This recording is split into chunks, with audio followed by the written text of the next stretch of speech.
عن الحسن بن أبي الحسن البصري قال حدثنا جندب رضي الله عنه في هذا المسجد وما نسينا منه حديثا وما نخشى أن يكون جندب كذب على رسول الله صلى الله عليه وسلم قال رسول الله صلى الله عليه وسلم كان في من كان قبلكم رجل به جرح فجزع فأخذ سكينا فحز بها يده فما رقأ الدم حتى مات قال الله عز وجل عبدي بادرني بنفسه حرمت عليه الجنة.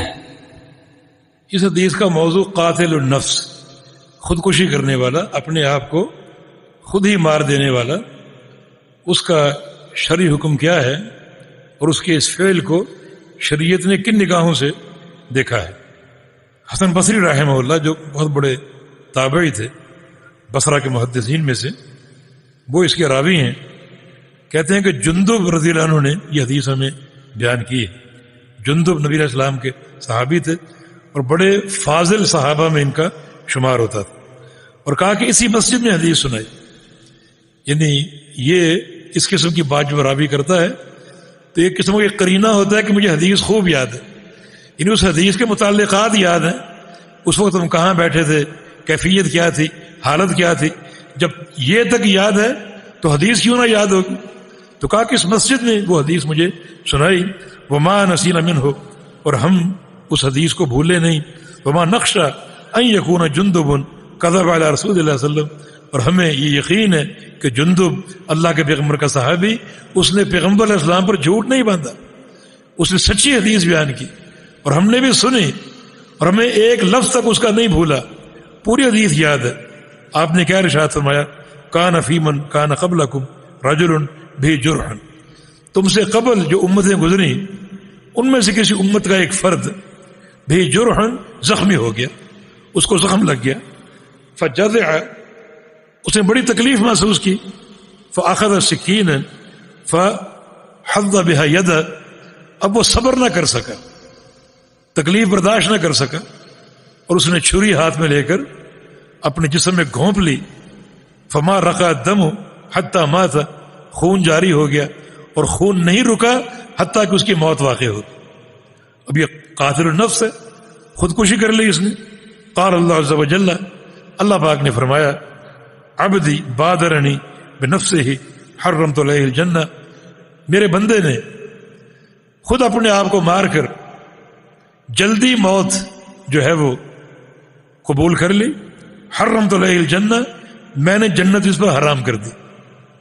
یہ قاتل النفس ہے، اس نے خود اپنے آپ کو قتل کیا ہے، خودکشی کی ہے اور جلدی موت جو ہے وہ اپنی مول لے لی. میں نے جنت اس پر حرام کر دی. تو اس سے کیا ثابت ہوا کہ جو خودکشی کرتا ہے اس پر جنت حرام ہے. لیکن حرام ہونے کا معنی کیا ہے؟ حرام ہونے کا معنی یہ ہے کہ ابتداءً جنت میں داخل ہونا حرام ہے، اس کو سزا ملے گی. اگر وہ موحد ہے، صاحب توحید، تو اس کو سزا ملے گی اپنی اس کیے کی. اگر وہ موحد ہے تو بالآخر اپنی توحید کی برکت سے اسے جہنم سے نکال کر جنت میں داخل کر دیا جائے گا.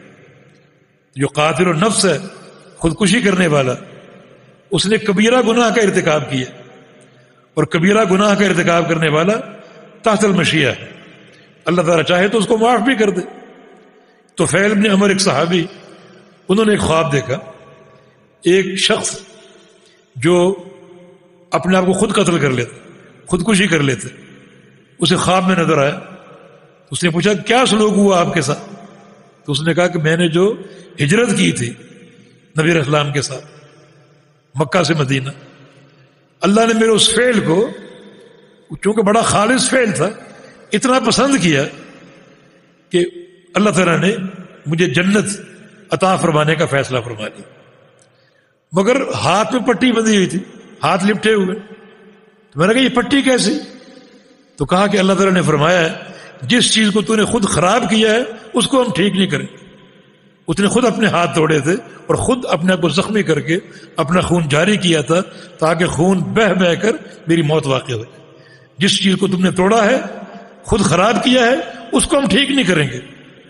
تو رسول اللہ صلی اللہ علیہ وسلم نے دعا کی اللہم ولیدیک فاغفر، یا اللہ جب تو نے جنت کا فیصلہ فرما ہی دیا ہے تو اس کے ہاتھوں کو بھی معاف فرما دے. تو یہ دعا اس بات کی دلیل ہے کہ وہ تحت المشیہ ہے، اللہ تعالیٰ چاہے تو اس کے اس کبیرہ گناہ کو معاف کر دے. اور یہ اہل السنہ کا موقف بھی ہے، یہ خوارج کا موقف ہے کہ مرتکب کبیرہ جو ہے وہ ایمان سے نکل جاتا ہے اور کفر میں داخل ہو جاتا ہے. لیکن نہیں، اہل السنہ کا عقیدہ اور موقف یہی ہے کہ کبیرہ گناہ کا ارتکاب کرنے والا اسلام میں موجود رہتا ہے، قائم رہتا ہے، خارج نہیں ہوتا، اور اس کا یہ معاملہ اللہ کی مشیت کے تحت ہے.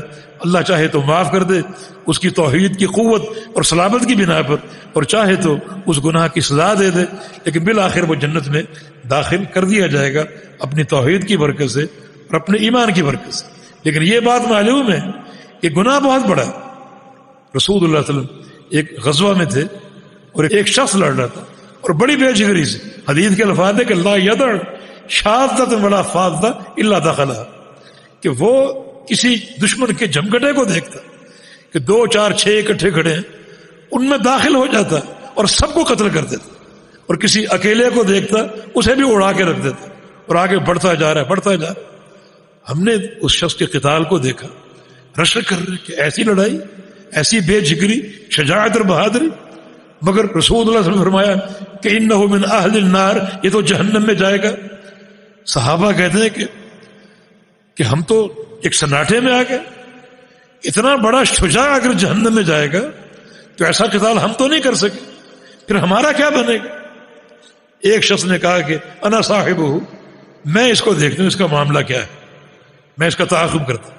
اب اس کے پیچھے چل پڑا اور وہ شخص اسی طرح لڑتا جا رہا ہے اور آگے بڑھتا جا رہا ہے، حتیٰ کہ اسے بھی زخم لگے، تلواریں لگی دشمن کی، حتیٰ کہ زخموں سے چور ہو گیا اور تکلیف برداشت نہ کر سکا. اپنی تلوار کا دستہ اس نے زمین پہ کھڑا کیا، ٹیکا، اور اس کی نوک اپنے سینے میں گھونپ لی، جھول گیا اوپر اور اپنے آپ کو خود ہی قتل کر دی. اب وہ شخص تیزی سے نبی علیہ السلام کے پاس آیا اور آ کر کہا اشہد انک لرسول اللہ، میں گواہی دیتا ہوں کہ آپ اللہ کے سچے رسول ہیں. فرمایا کہ یہ بات کیوں کہہ رہے ہو؟ عرض کیا کہ جس شخص کو آپ نے ابھی جہنمی قرار دیا، حالانکہ بڑا شجاع اور بہادر تھا، میں نے اس کا تعاقب کیا اور اس کا آخری انجام یہ ہے کہ اس نے اپنے آپ کو خود ہی قتل کر کے خودکشی کر لی. اس موقع پر آپ صلی اللہ علیہ وسلم نے فرمایا تھا ان رجلا من اہل الجنہ فیما یبدو للناس، کچھ لوگ ایسے ہیں جو بظاہر جنتی ہوتے ہیں، لوگوں کو دکھائی دیتا ہے کہ جنت میں جائے گا، لیکن وہو من اہل النار، حقیقت یہ ہوتی ہے کہ وہ جہنم میں جائے گا. اس لیے ہر انسان کا معاملہ اس کے خاتمے کے ساتھ ہے. ایک انسان کو گناہ کرتے ہوئے دیکھو تو مت کہو یہ جہنمی ہے اور کافر ہے، ایک انسان کو نیکی کرتے ہوئے دیکھو تو مت کہو یہ جنتی. یہ فیصلے اللہ تعالیٰ کے پاس. کیوں؟ کسی انسان کے خاتمے کو آپ نہیں جانتے. ایک گناہ گار جو ہے وہ مرنے سے قبل توبہ کر لے اور اللہ قبول کر لے اور آپ اس کو جہنمی جہنمی کہتے رہیں تو اللہ کی ناراضگی کا آپ کو نشانہ بننا پڑے گا. اور ایک شخص جو ہے آپ کو نیک نظر آ رہا ہے اور آپ اس کو جنتی جنتی کہتے رہیں تو اس فیصلے کا اختیار آپ کے پاس نہیں. دوبارہ کہ قاتل النفس جو ہے وہ کبیرہ گناہ کا مرتکب ہے، اسے بھیانک سزا ملے گی، لیکن عقیدے کی صلابت اور پختہ توحید کی بنا پر اور کسی ایسے عمل کی بنا پر جو اللہ کو پسند آ جائے، اس کی مغفرت کی اور جنت کے داخلے کی بھی توقع موجود ہے.